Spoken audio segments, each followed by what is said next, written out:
ಇಲ್ಲಿ ನಾವು momentum definition ಮತ್ತು ಅದ್ರ ಫಾರ್ಮುಲಾ ನೋಡ್ತಾ ಇದ್ದೀವಿ. ಮೊದಲನೇದಾಗಿ ಮೊಮೆಂಟಮ್ ಬಗ್ಗೆ ಏನು ತಿಳ್ಕೊಂಡ್ರೆ, ಯಾವುದೊಂದು ವಸ್ತು ನಡೀತಾ ಇದೆ, ಈ ನಡೀತಾ ಇರೋ ವಸ್ತು ನಾವು ತಡೆಯಕ್ಕೆ ಹೋಯ್ತು ಅಂತ ಹೇಳಿದ್ರೆ ನಮ್ಗೆ ಎಷ್ಟು ಕಷ್ಟ ಆಗುತ್ತೆ ಅಂತ ಹೇಳಿ ಮಾತಾಡೋದೆ momentum. Momentum is a measure of a moving objects tendency to keep moving. ಆಯಿತಾ? ಮತ್ತೆ momentum in terms of collision ಅಂತ ಹೇಳಿದ್ರೆ ಡಿಕ್ಕಿ ಹೊಡೆಯೋದು. ಮೊಮೆಂಟಮ್ ಇನ್ ಟರ್ಮ್ಸ್ ಆಫ್ ಡಿಕ್ಕಿ ಹೊಡೆಯೋದು. More the momentum more the damage if it colloids with something. ಡಿಕ್ಕಿ ಹೊಡೆದಾಗ ಡ್ಯಾಮೇಜ್ ಹೆಚ್ಚಿತ್ತು ಅಂತ ಹೇಳಿದ್ರೆ ಅದು ಮೊಮೆಂಟಮ್ ಹೆಚ್ಚಿತ್ತು ಅಂತ ಹೇಳಿ ಲೆಕ್ಕ. ಇವಾಗ ಡಿಫೈನ್ ಮಾಡ್ಬೋದು. Momentum represented by small p of an object is defined as the product of its mass and velocity ಅಂತ ಹೇಳಿದ್ರೆ ಇಲ್ಲಿ ಫಾರ್ಮುಲಾ ಬರೆದು ನೋಡ್ತೀನಿ ನೋಡಿ. p small letter p is equal to mass into v ಅಂತ ಹೇಳಿದ್ರೆ ಮೊಮೆಂಟಮ್, ಮೊದಲಿಂದಾಗಿ ಇದನ್ನು ಬರೆದು ಅದನ್ನು ಬರೀಬೇಕು ನಾನು, ಇಸ್ ಪ್ರಾಡಕ್ಟ್ ಆಫ್ ಮಾಸ್ ಮತ್ತು velocity. So this is p is equal to m into v. ಸರಿನಾ? ಮತ್ತೆ ಇದರ SI ಯೂನಿಟ್ ಏನು? SI unit of p will be equal to SI unit of mass into v. SI unit of mass ಮತ್ತು v ಏನು? kg. Velocity SI unit ಏನು ಯೋಚನೆ ಮಾಡಿ? Distance travelled per second ಅಲ್ವಾ?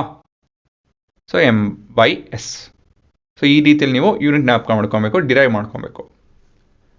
ಮತ್ತೆ ಮುಂದಿನ ಪ್ರಶ್ನೆ, is it a vector or a scalar quantity? ನಿಮ್ಗೇನು ಅನ್ಸುತ್ತೆ? ಒಂದು ವಸ್ತು ಈ ಕಡೆ ಹೋಗ್ತದೆ ಆ ಕಡೆ ಹೋಗ್ತಾ ಇದೆ, ಅದ್ರ ಮೊಮೆಂಟಮ್ ಅಷ್ಟಿತ್ತು ಅಂತ ಹೇಳಿ ಮಾತಾಡ್ತಾರಲ್ವಾ?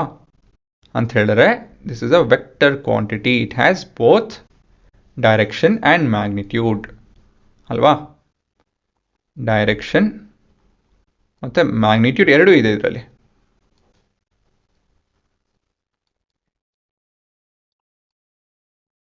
ಹಾಗಾಗಿ we can tell this it to be an vector quantity. ಸರಿನಾ? ಇಲ್ಲಿ ನಾನು ಸಮ್ಮರೈಸ್ ಮಾಡಿದ್ದೀನಿ. ಇಲ್ಲೊಂದೆರಡು ತಪ್ಪಿದೆ. ತಪ್ಪೇನಂತ ಹೇಳಿದ್ರೆ ಇದು ಸ್ಮಾಲ್ ಲೆಟರ್ ಇರಬೇಕು.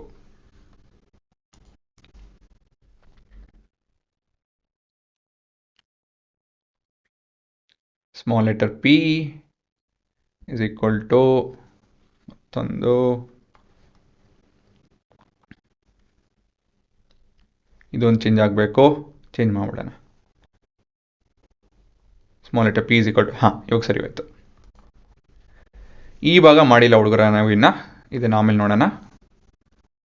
So momentum represented by small p is a vector quantity and it is a product of mass and velocity.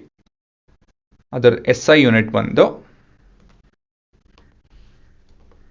ಇದರದ್ದು SI ಯೂನಿಟ್ ಬಂದು kg ಮೀಟರ್ ಪರ್ ಸೆಕೆಂಡ್. ಇಷ್ಟು ಕಲ್ತಿದ್ದೀವಿ, ಇನ್ನು ಮಿಕ್ಕಿದ್ದನ್ನ ಆಮೇಲೆ ಕಲಿತೀವಿ. ಆಯಿತಾ? ಇವಾಗ ಪಾಸ್ ಮಾಡ್ಕೊಂಡು ಬರ್ಕೊಳ್ಳಿ.